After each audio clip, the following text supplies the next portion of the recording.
and to nope. All right.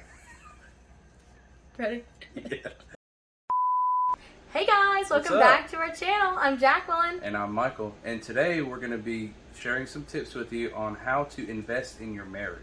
Yep. So many times we see a couple dating and they just seem so happy and everything's, jolly. And then we go to their wedding and it's just beautiful and they're making each other all these promises.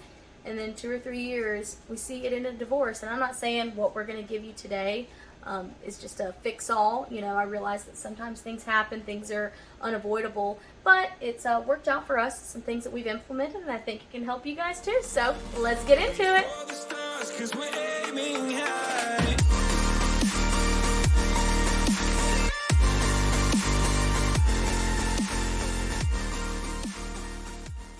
So tip number 1 for you guys is going to be time. Investing time into your marriage. Sometimes you think that you can't afford to take the time, but in reality, you can't afford not to take the time. You have to make the time for your spouse. Yeah, absolutely. And that's really 2 sides to the same coin is, you need to take time away from your spouse.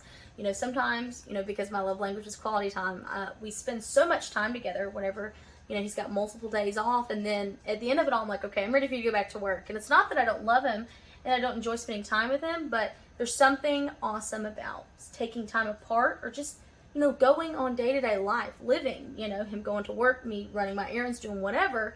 And when we get to join back at the end of the day, it just makes it that much sweeter. And it's so much better, and we're not sick of each other. Sometimes you can get sick of each other. So definitely taking time to spend together, but also taking time apart also.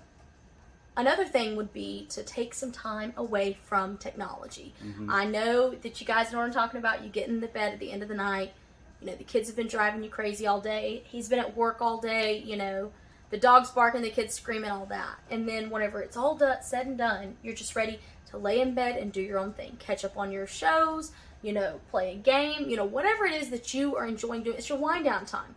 But me and Michael have seen firsthand how important it is to sometimes turn that phone off and to roll over and talk to each other. Because in the everyday hustle and bustle, kids, bills, whatever, sometimes you lose sight of why you even got married. So sometimes, and it's hard for us, we've got to really, force ourselves, hey, let's cut these phones off. Let's spend some time talking or whatever and start dating again, right? Because whenever you're dating, you're not worried about catching up, with your favorite Netflix show or, playing your game. Mm-hmm. You want to spend time together. You want to be talking to each other. So that's a really big thing, is cutting off the phone and, getting back to your spouse. And I can understand how you would feel like that you need that time on your phone. It's almost like a decompression from the day, just being overwhelmed with everything going on in your lives. But I completely agree with that. Yeah. The technology, it's a good thing. It could be a good thing, but it can also be a bad thing. Absolutely. I think it can be detrimental to a marriage if you guys are not still talking and conversing and spending too much time like this right here. Mm-hmm. We're all guilty of it. Another aspect of time is time away from your children. And that has been really hard for us. So we have a little one, and just recently we got to let a family member watch him and go spend some time out together, and it was literally like we felt like teenagers again. It was awesome. It literally felt like we were dating again. Yeah. It felt weird, it felt like we were going back in time. Yeah. But I thought it was really good. Yeah. I think we had a lot of fun. Yeah, we did. We weren't worried about, whose sippy cup is full and not, oh, he needs a ketchup for his chicken nuggets, and, the baby had an accident, like, you gotta go change his diaper, Yeah. It was just us, and it felt really good. And it's been really hard for me to, like, let the baby go and let other people watch him, and not that I don't think they're gonna do a great job, because I know that they always do, but it's just kind of like, I feel like we go and visit family, and then we're just, like, pawning our kids off on them. But, I really had to put it in my brain this time that, that family member who doesn't get to see him that much, they love getting to spend time with him. It's great for the baby because he gets to, meet a family member and build that bond with them. And it's also great for us, Our kids get to miss us a little bit. We get to miss our kids a little bit. I mean, it's really a great all-around thing. And I think it's so underrated now of parents getting some time away. I think we feel that guilt of we're supposed to be on our kids, all the time, like, But you know what? We had a life before our kids, and we'll have a life after our kids. So we need to invest into this and spend time together. So yeah, that was a good one. Tip number 2 for you guys is money.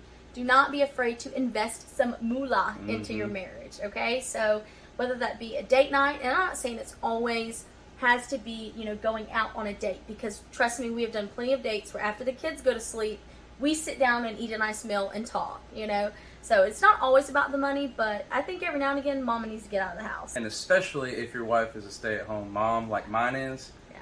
you gotta get her out the house. She's gonna go crazy in here, Yep. I'm telling you. Yeah. And if you don't take her out, you're gonna hear about it. I'm gonna tell you. Tell you. Yep. And you don't even got to take her anywhere special. You could take her to your local wing place. Yep. We love going to get some wings together. Whenever someone wants to watch the kids for us, and we can just go by ourselves, jam out, go get us some good wings, and I mean that's a great time. I mean, I'd take that over a steak dinner. We love us some wings, y'all. And I'll tell you this, I don't know about y'all, but I am not too manly to go give me a good old fashioned mani-pedi. Yeah. Not the mani part, but the pedi part. Yeah, definitely. Them puppies need scrub. Yeah. Yep. Yeah, we really like doing that together. I think that's one thing. We're not super good about always going out to eat by ourselves and doing that, but that's one thing that Michael is really good about. Hey, come on, let's go get our feet done. Call your mom, call my mom, see if they'll watch the kids. Let's go get our feet done together. And that's really good time spent together. We both feel great after we leave, and like you said, sometimes the puppies need cleaning up, but spend it. You don't have to spend an arm and a leg. You don't have to take someone out on to a 5-star restaurant or on a yacht for cocktails, but just spending some time together without your kids, and don't be afraid to spend a little money. And like I said, it does not have to be something expensive. One of my favorite things that Michael does is he will spontaneously, he might wake up on a Saturday morning and say, hey, I'm gonna go wash my truck, and I don't go for him for that always, but he'll bring me back a coffee. And it's not even that, it's what, $4 or $5 coffee, but what makes it so special, it's not the $5, it's the fact that while he was out and about, he was thinking of me. It's little things like that, little things that shows your spouse, hey, I'm thinking of you, I care about you, so. Last thing you want to do is come home with you a coffee and not bringing your wife home. Don't do that one. Don't do make that. mistake. No, do not do that one. So that was good. Yeah. And the last and final tip number 3, is going to be consistency.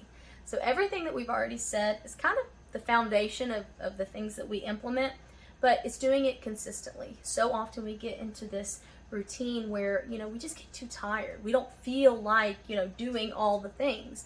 But if you do it for just a week or two, a wedge is going to start to form, and it's not going to be authentic. When you do it for just, a short amount of time to get over an argument, it's not going to.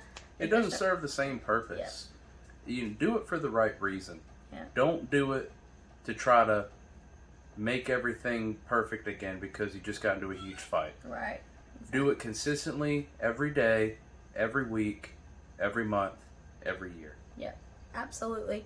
It takes small things. It sounds like a lot to do, but it's not. Sometimes it's just, hey, shooting a text to let them know that you're thinking about them. Sometimes it's, hey, I know that you mentioned the other day that we needed this from the store. On my way back, I went ahead and grabbed it for you. It's little things like that. One thing I wanted to add in here, and I don't think it's that big of a deal for us, but I know for other couples, it's, it really means a lot, is remembering important dates. I don't think we've ever been too big on celebrating anniversaries. We did just have our 5-year wedding anniversary. Yep. And so we did kind of celebrate with that. We let the baby stay at grandma's for the first time, and we got to go out and kind of, do our own thing. Act a little wild. We were out acting a fool. But, we've never been big on celebrating the anniversaries. And we do stuff for birthdays and stuff. But as long as I know that Michael remembers, when we dated, when we got married, our birthdays, all that kind of stuff, it doesn't really matter too much to me. But we do always acknowledge our anniversary, and I might pick up a cheesecake on the way home or something like that, Oh, yeah. Something small, but something to signify hey, I know that this day is special, and, I'm acknowledging it. So just little things like that, but being consistent in all of your actions. Sometimes it feels tedious, sometimes it feels like it goes unnoticed, but I promise you it will, in the end, build a happy marriage. So I completely agree. Yeah, you got anything else? Nope, I'm good. So thank you guys so much for watching this video. It's been a blast. So if you haven't already, please go ahead and like the video, hit subscribe, smash the bell, and we'll see you in the next one. Bye! Bye.